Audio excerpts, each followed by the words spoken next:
Alright, good morning, good afternoon, or good evening. Welcome back to More Than Peaches Gaming.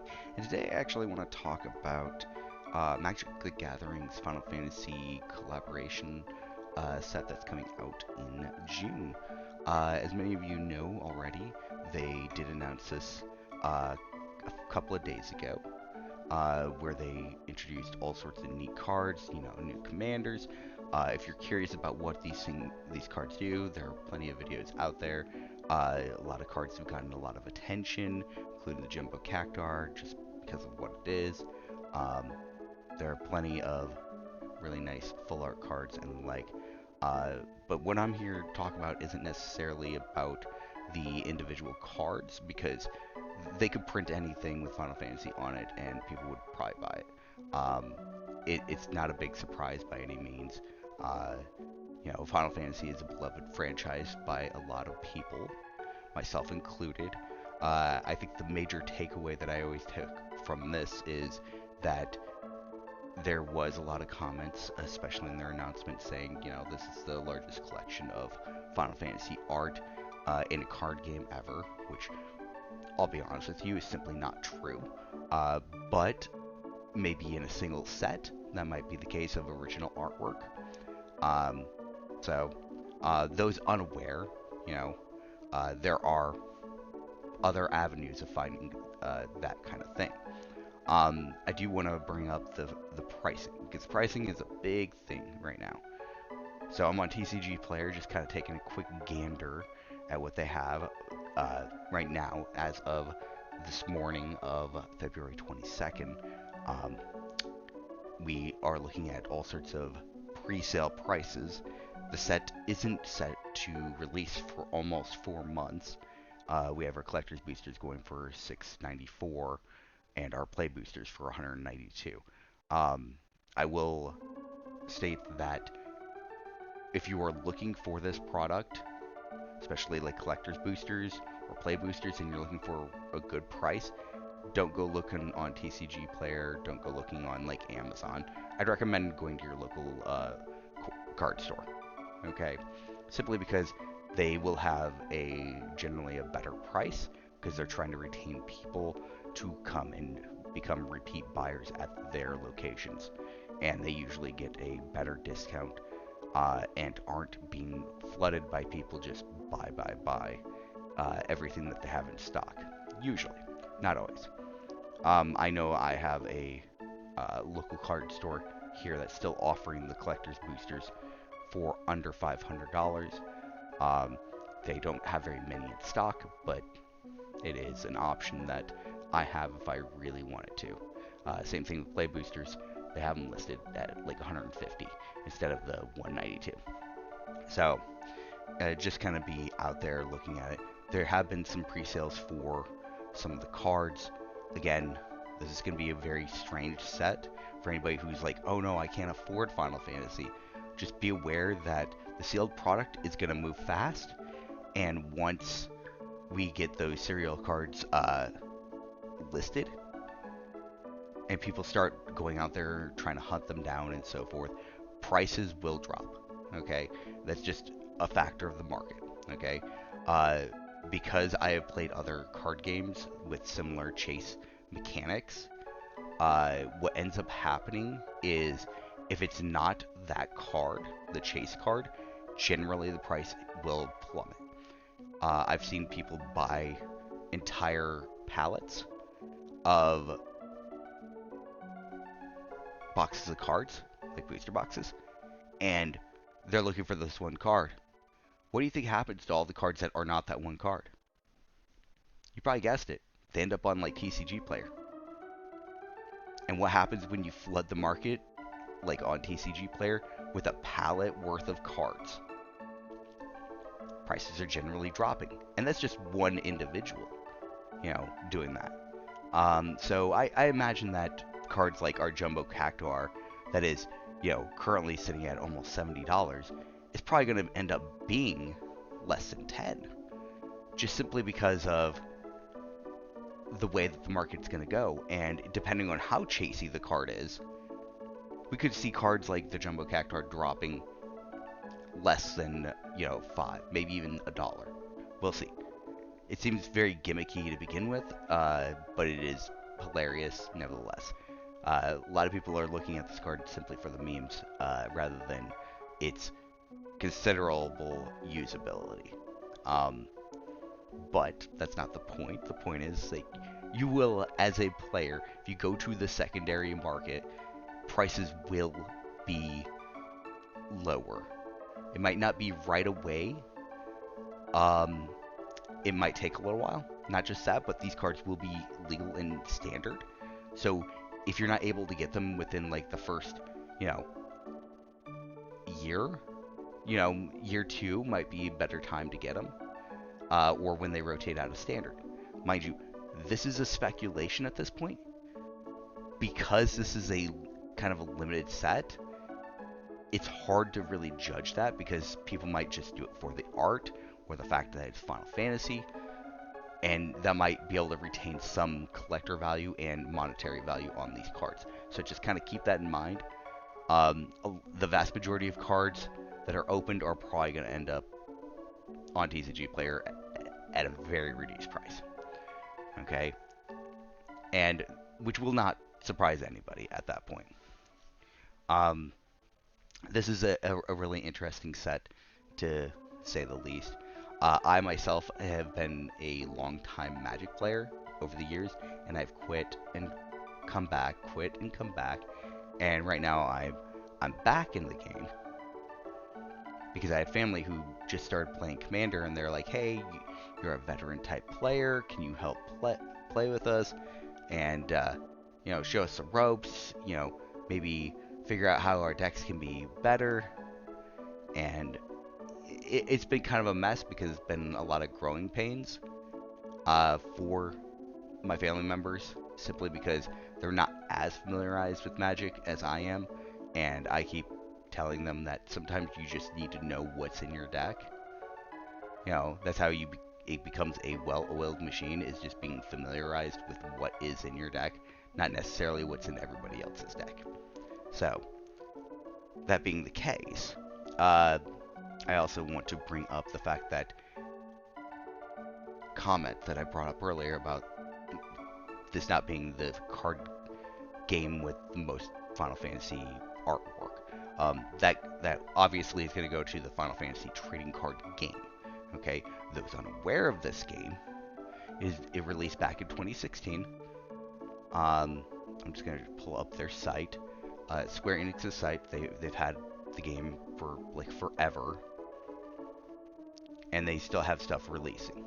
And they even have competitive events, just like Magic. Just it is a little different. Obviously, most of their events for regionals, they don't have very many. And then they take place over the course of like a few months. And other than that, they have some card shop tournaments where you can get an invite to nationals that way.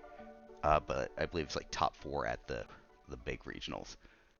So, and those generally play out throughout the year, and then they go to nationals, and then there's worlds, and worlds locations change. I know that they had a world's championship in like Japan. They also had one in like somewhere in Europe year before.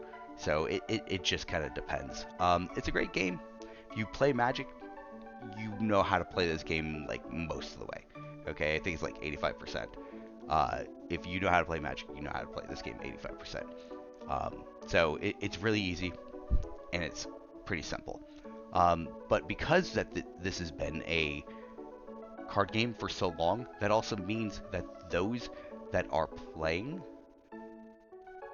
Magic with the intent of getting Final Fantasy cards, this means that you have a lot of options and accessories. And I do want to bring this up because I have TCG Player up here. I just typed up Final Fantasy sleeves. You get a ton of Final Fantasy sleeves out there. Okay? I mean, you want to rock your Yuna and Tidus? Right there. Your Squall? Gotcha. Your Cloud on his bike? Yeah, right there. Cloud and Sephiroth? Uh-huh. So there's plenty of stuff that's out there that you could have fun with, And there are playmats for this game that are out there. Um, you can probably find them here on TCG Player. Let's see, play mat. Let's just see if they have any play mats. Yeah, they have a couple, not a ton. Um, but there are a ton out there. Okay. I personally have 3 World of Final Fantasy playmats, and they're all different. I have a World Championship one. I have uh, you know, a fan fest and a fan event. So they're neat. They add an extra layer, and as we all know, like the Magic, the Gathering version of Final Fantasy is only going to be mainline games. So kind of keep that in mind.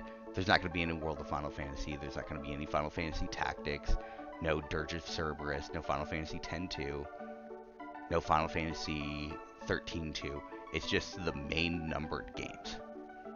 That means, yeah, like some of the games that people really love won't be out there in this game.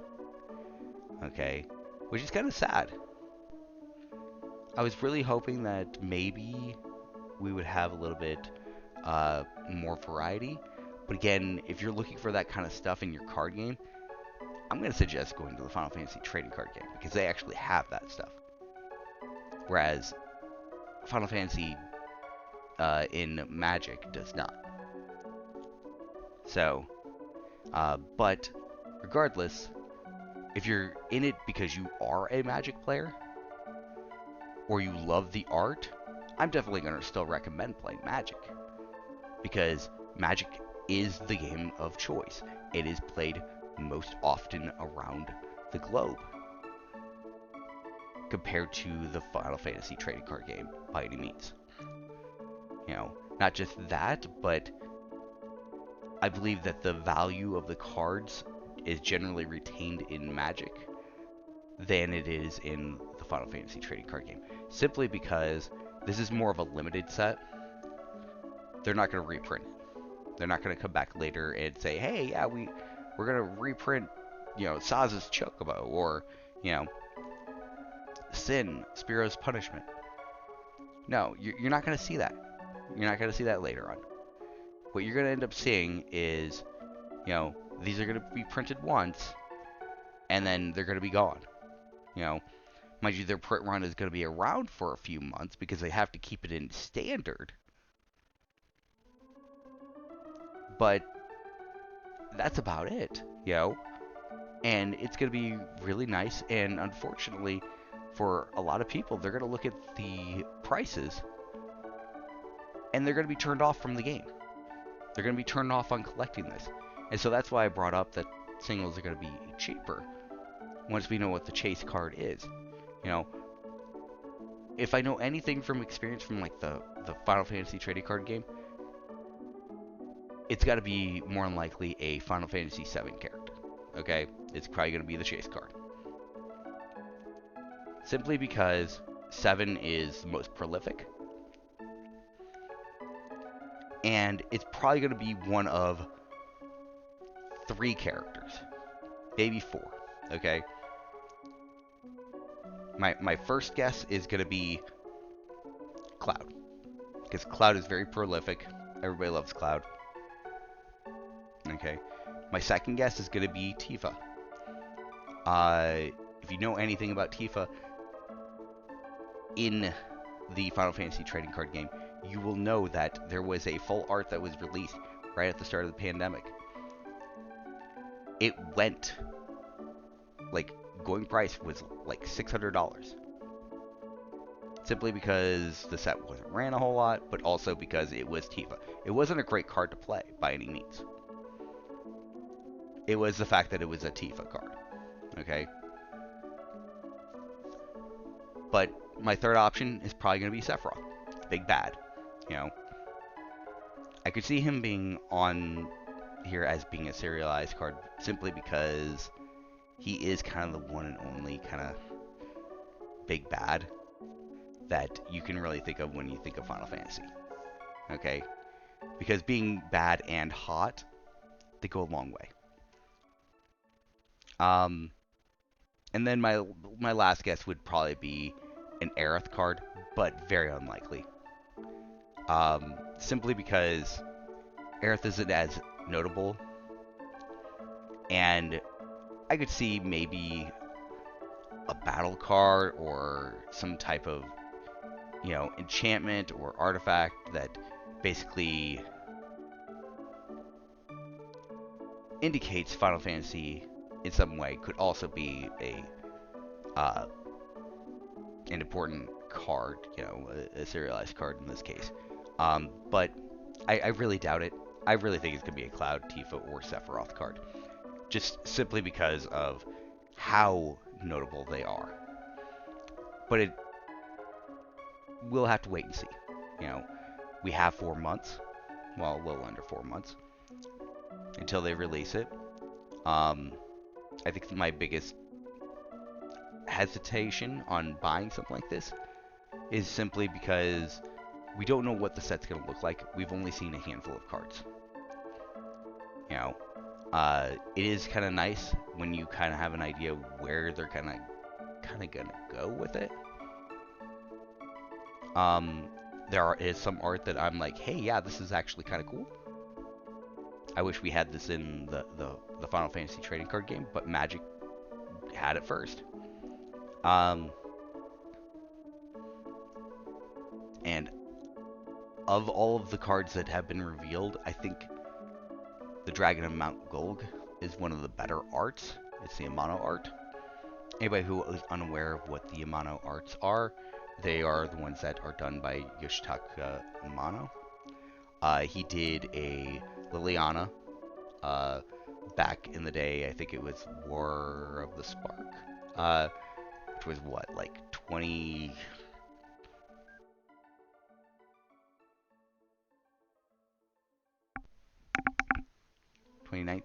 Yeah, 2019.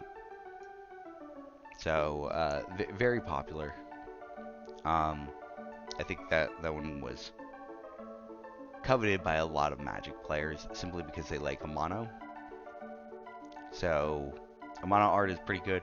I know we will have some art pieces from Nomura, but I'm less inclined on those because I don't know how prolific Nomura is in the art direction.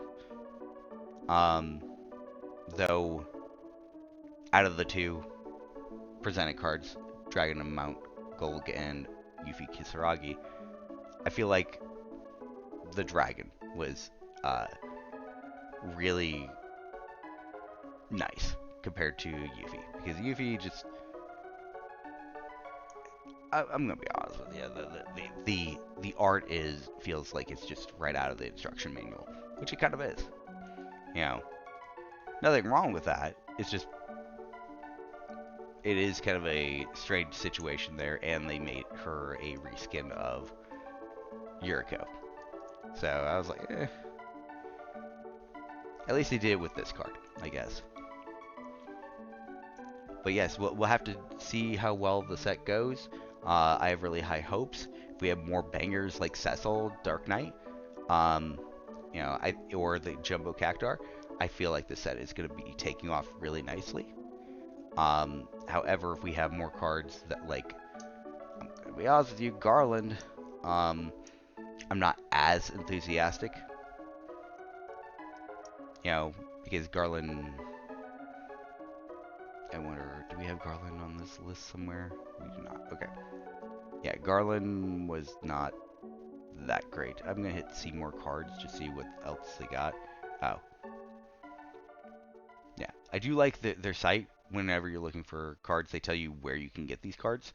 They tell you, oh yeah, you can get this in the Play Booster, the Collector Boosters, or pre-release packs.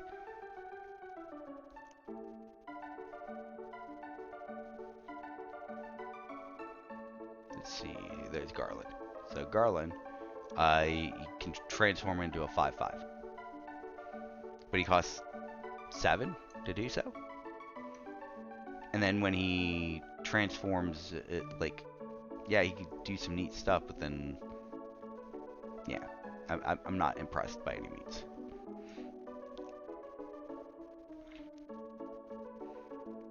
I do like that the commander cards are available in the collector's boosters, but also I feel like that's also an annoyance because if you're already getting the commander deck, especially if you get the collector's commander deck, why do you want to try to pull them from the collector's booster?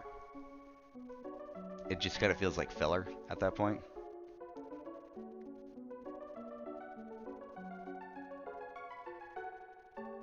Which is kind of weird because these two show that they're available in these decks, but these over here are saying, oh, we're in the bundle. And I'm just like, okay, don't know why those are in the bundle. It's just Cloud and Terra.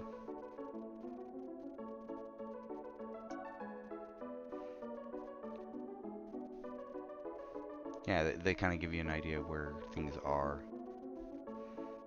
So the really cool art pieces, they're only available in the collector's boosters and the gift bundles. So kind of take that as you will.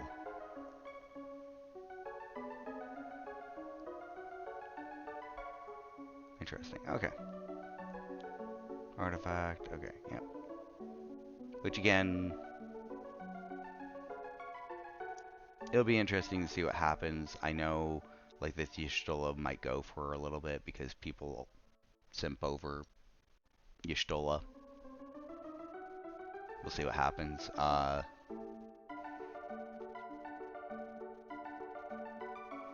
But that being the case, you know, we have a lot to look forward to. And me, as a person who doesn't really play super into Magic, I do really appreciate that they came out with a ton of great cards. You know, some that I believe are in the theme of Final Fantasy. Now, if they did more things like the actual Final Fantasy trading card game, I think that would be really interesting. And I believe it would be kind of hilarious having some of those things pop up. But otherwise, like, I would say this is a great time to be playing Magic and being a fan of Final Fantasy. Okay, there are a lot of optional cards, and there are a lot of ways to go about it. If you feel like this is just a, how do I put it, a sellout, or a last hurrah for Magic to try to like garnish profits, you're probably partially right. The timing on this was great for Wizards of the Coast, simply because announcing these cards right before the end of Q4, basically of the financial year, usually goes until I think it's like April 1st, all the way until March 31st. Since they have this out there, their stock and their performance and their outlook have garnished a lot of attention. And I don't know how good Magic's like previous year has been, meaning from April 1st up until right before this announcement.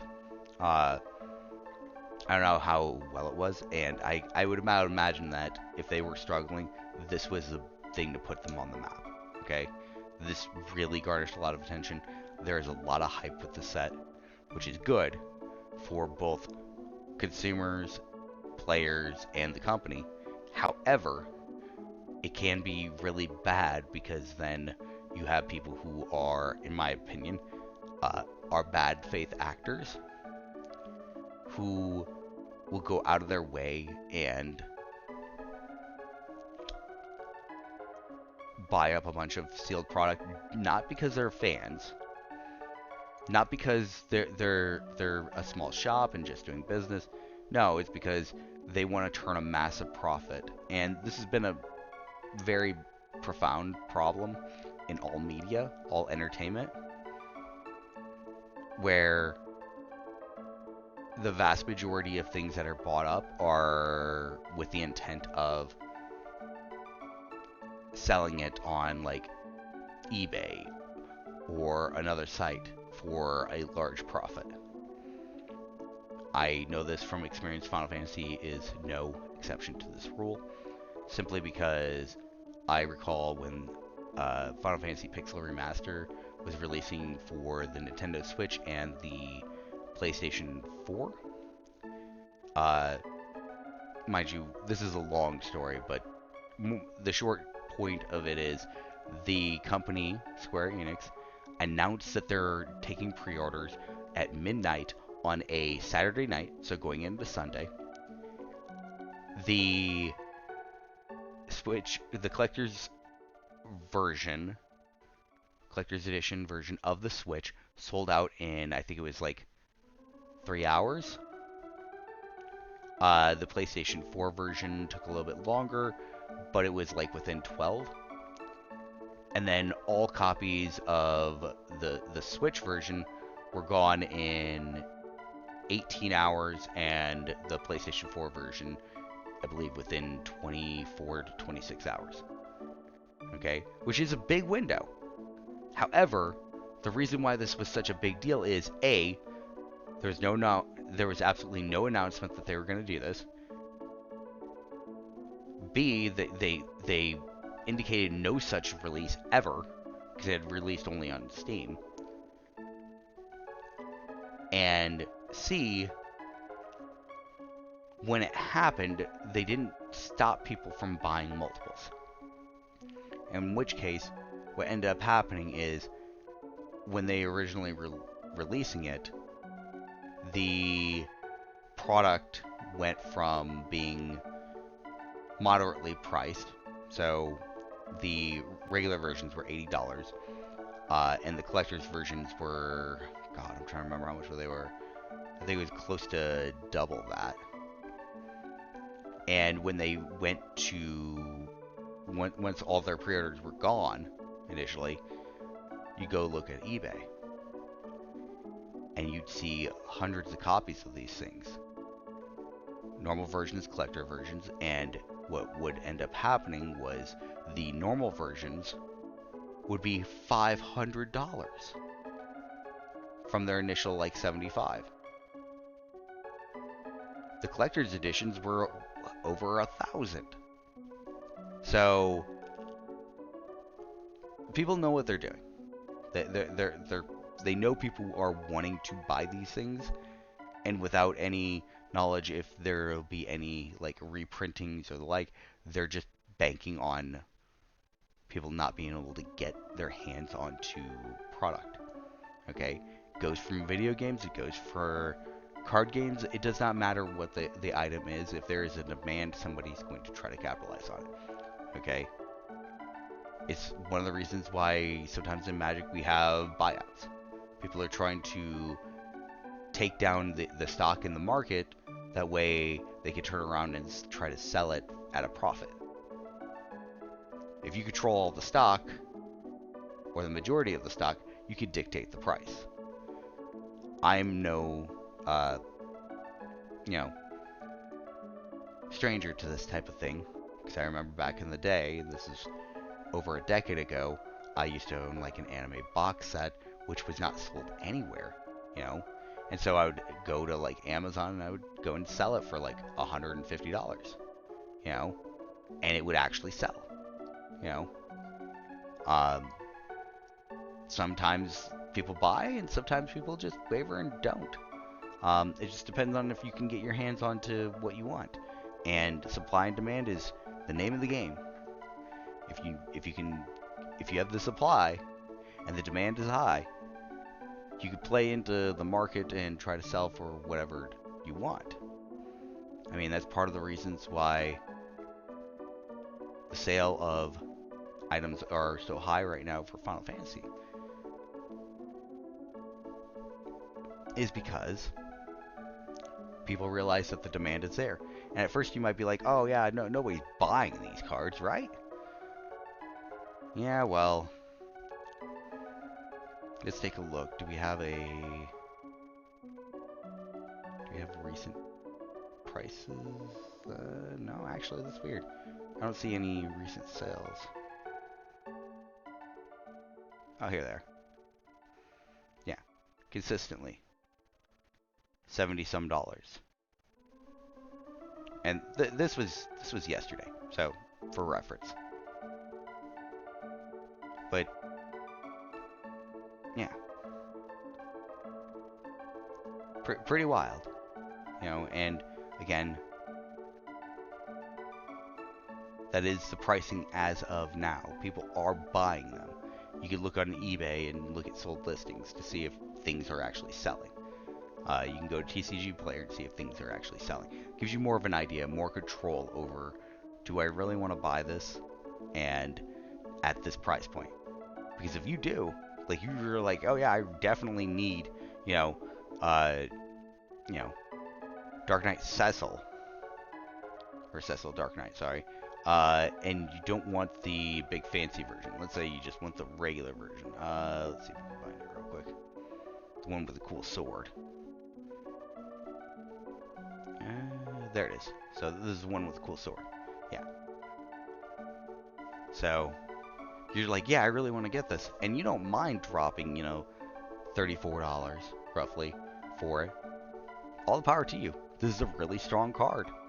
I think it's gonna do wonders in standard, and this is just my speculation, simply because once you get to about half your health, you can flip it and start healing.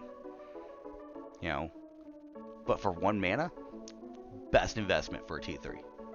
You know, so it's well below curve. It'll see a lot of play. So that being the case, I would say try to gauge your interest in the set, and if you are really liking the set, go for it. Go all in if you want to, or maybe you can just wait for singles to come out. Again, I always recommend, making sure, because of the limitedness of these cards, I recommend sleeves. They don't necessarily have to be Final Fantasy sleeves. They can be Dragon Shields. They can be whatever. Okay. I would say definitely protect your cards, because these things might not come back around, and having them in good condition probably will be more beneficial than not. It will be a big set, and you might not think anything of it, but